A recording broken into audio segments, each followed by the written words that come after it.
Hey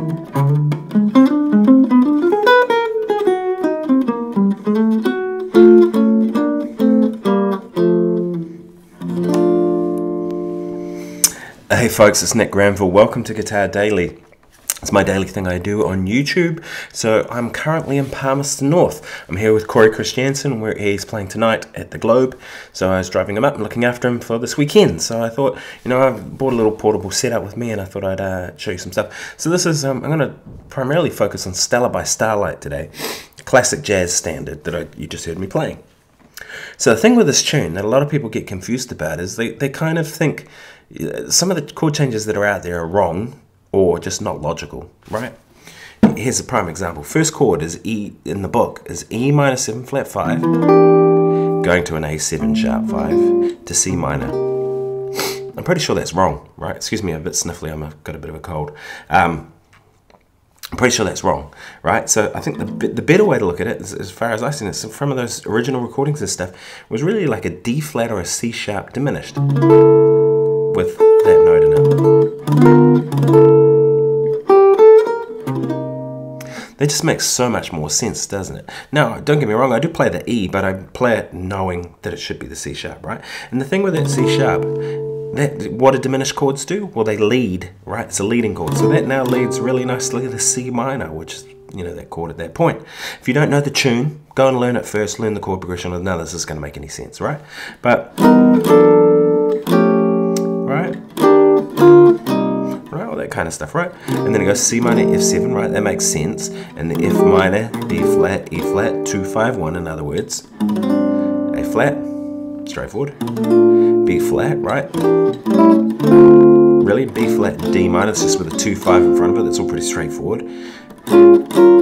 Backdoor substitution. This is where a lot of people get confused. It's kind of weird, right? You have this E minor 7 flat 5 to A7 to A minor 7 flat 5 to D7, right, to the G7 sharp 5.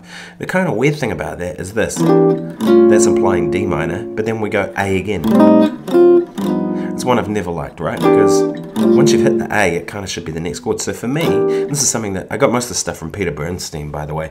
I took a lesson with Peter Bernstein, and this is one of the tunes we worked on. This was many years ago. It was good fun.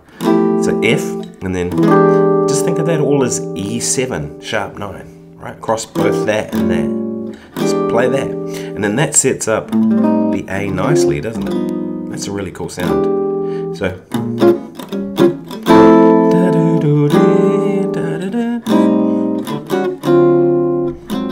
It's a much more elegant way of getting into that section, isn't it? We have G7 sharp 5, C minor, right? That's all straightforward. A flat 7 to B flat, right? That's all pretty straightforward. And then the last sequence, E half diminished, A7 down a tone, DG down a tone.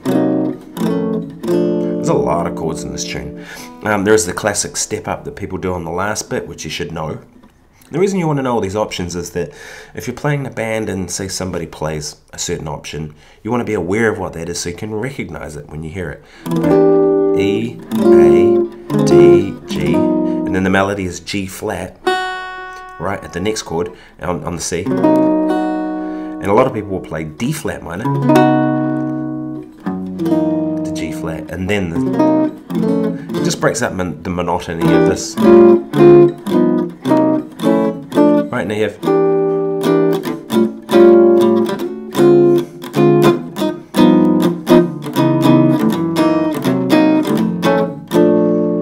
and I quite like there's 2 bars of B flat on the end. I sometimes will put a big fat B flat diminished on the end of that too.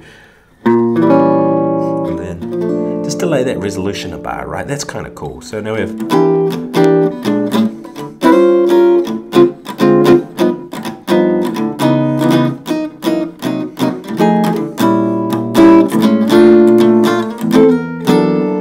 and that chord there, what I'm playing, the melody is ends up on the 4th, and you can play this. I don't particularly like that voicing. I much prefer, instead of taking the E, just make it an F sharp. That feels better, or like I said, even better still. And that counts for both the E and the A7. But, alright. The other thing that I'll do sometimes too is I'll go da, da, da, da,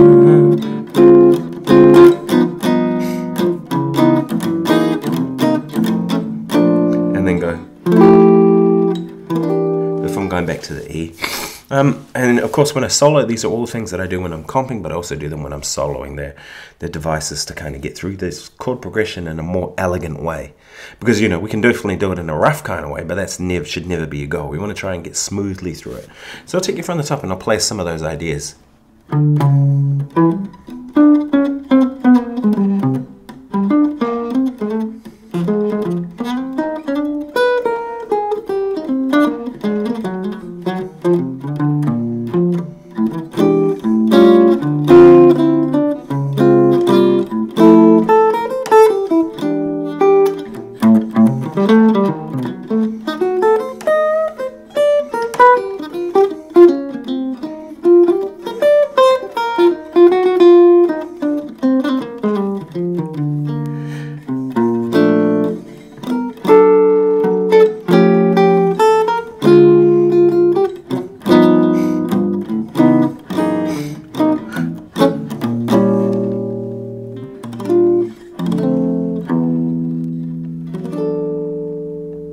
I hope you found this useful. If you have, please subscribe. I post every day on my channel. If there's something you'd like me to play, then let me know, or something you'd like me to discuss. I did a live stream last night and I answered a lot of questions from people. So yeah, go and check out that if you haven't already. And like this video because that all helps. Otherwise, I will see you tomorrow for my daily stuff. I'm thinking I'm going to do the live stream regularly, and I'm thinking about Sunday night, New Zealand Sunday night. So it'll be Saturday morning for some places, sorry, Saturday evening for some places, Sunday morning for others. But I'll post about that soon. It won't be this week, it'll be the week after because I'm away. All right, talk to you soon. Cheers. Bye.